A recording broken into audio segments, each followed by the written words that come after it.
dogologist Hana Bisiwo. Dogologist Hana Bisiw. Ne driver nino ayira.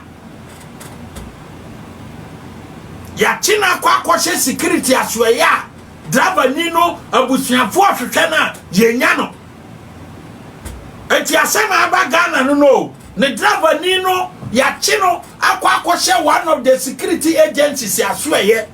Ya detain no. Beye na awotwenie driver nino ensuo aduane di obeji kura eden. Abusuafo chiniye ansa na omu se one of the security agencies na apeke no. A driver nino NDC National Women's Organizer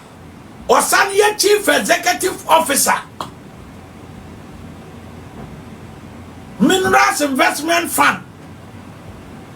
or Investments Authority so and say no onam galamte site no producer monhwehwe maame na vandam woman na okwachichi excavators na osi biayira no monhwe ni picture ba kono ba bia no wayi ni ti no ene galamte site ni nya mompe ne mienu mame etire no ba kono na eso no ene galamte site okoya oso ochichi excavators ni nyina no mo sa pictures no wo ho video no wo ho monhwehwe nto wo mame Sama mi ya mi be yi ni mfoni na chire no. Ghana man panyini President John Dramani Mahama ba ya no man appointment. As a CEO, ne drabani. Mami na nansei o starting se o ko galamsey site. O ko operations, o ko stopu galamsey. A Jubilee House warning no. O ko ba ya o se excavators ni bia yira. No hu excavators no. Excavators or chi 40 ayira owu sama mi wansem na mekai aye Dr. Hana Bisiw we obakacha ye medical doctor da be onye medical doctor okọ Cuba no okoye dogologist dogologist course wa ha ma mi we fine dogologist aye Dr. Hana Bisiw okọ Cuba no that time Jerry John Rollins His Excellency Nyankopon fa ne krantie yie ono na do omu nyina ekọ 31st December man na omo boa na man baaye no wo mo man bi we ye ba ko 31st December women's supporters no ba ko ba ne we eye Hana Bisiw no ba ko ba no na former President Jerry John Rollins and the sponsor of mo ko Cuba so monko ye medicine onu duru ya no se no medical doctor pa dia de hwe nipa pa de ni tinni moa no ontimi nsua enti no obesua dogologist enti no ni doctor na mo hu no Dr. Hana Bisiw doctor osua dogologist no kwa 6 years e no de bai enti obeduru Ghana no ne classmate fo nyina ekoye adwuma konfo anochi bi kolebu e bi various regional hospital already asoro oguso na maame bi sa ne say na wonkrofo yi na da bia on befra wo na omudi nkomo wo so omo hospital na da na wo de ye mpotu wi o se maame me de ne nko na so wo de nko sai wo so wo ye doctor ai wo Cuba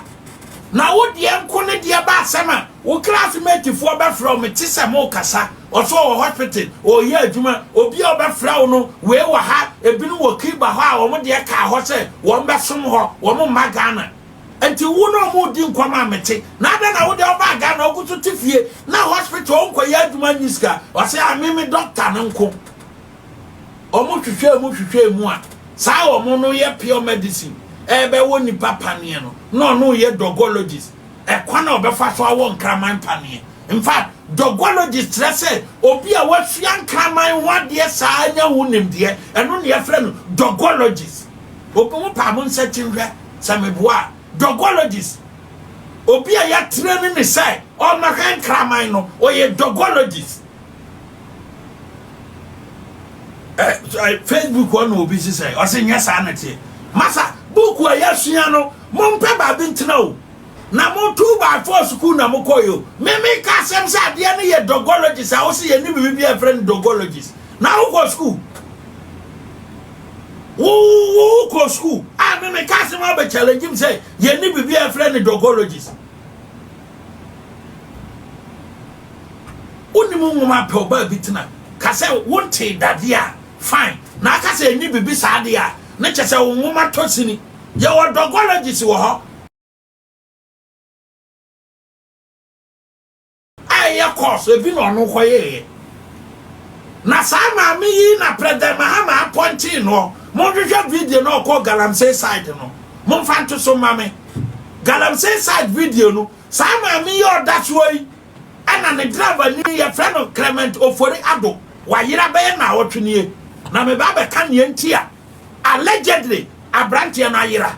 na mami we and I see allegedly one more security agency are picking a driver 1 week near.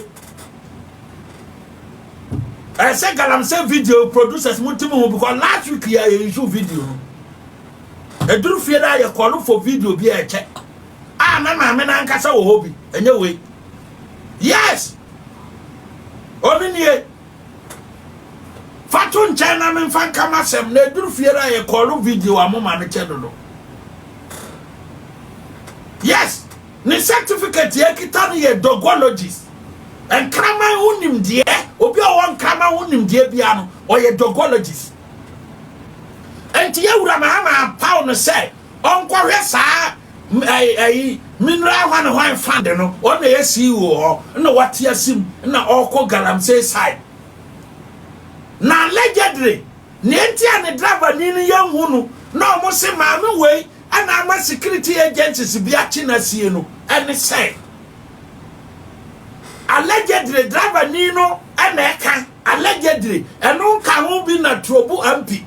a fairly question our Mrashe Bedram no bisa say Hana bisi wu ne driver no our fine the driver no fine anti dear sini say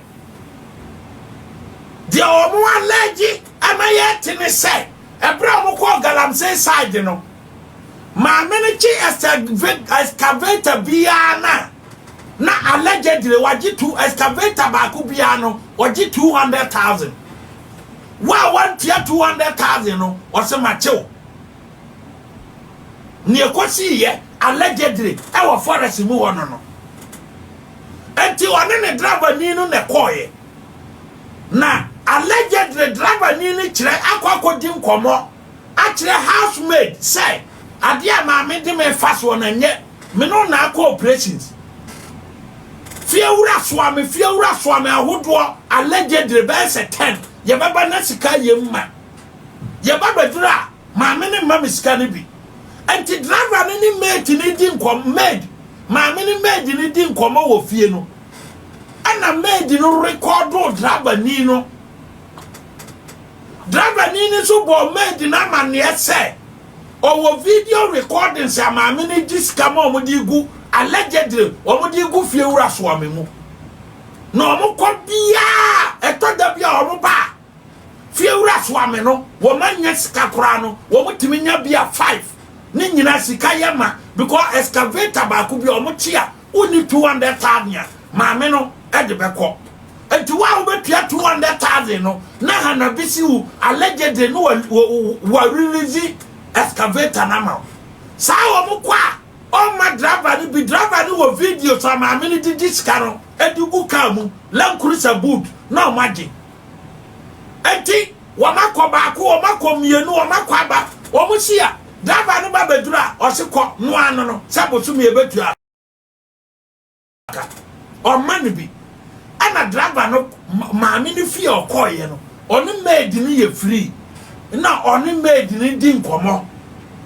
se ni wo videos nyina wo ha ma me ni diska na excavators na ma me ni si ayira no allegedly oboa e yo diska no omo ko o wo videos nyina wo ho sa ono ji ma me ni maid ni di ana oni ni di nkomo ana maid ni so record no di koma ma me ni say driver ni no wona ni cooperation wo video no sisi kana wo je no wo man bi ana made the boy ayi recordings no ema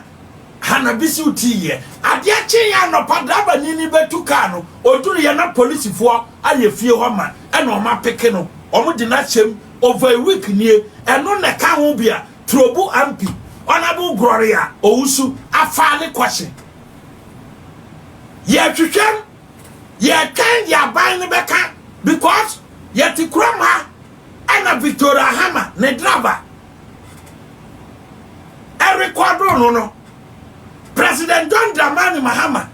abra o ka so pay $1 million no onya bia wa wie no driver no recordings no be authentic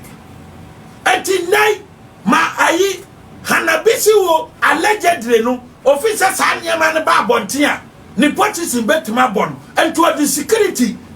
e wura brante na china tum e mo magini phone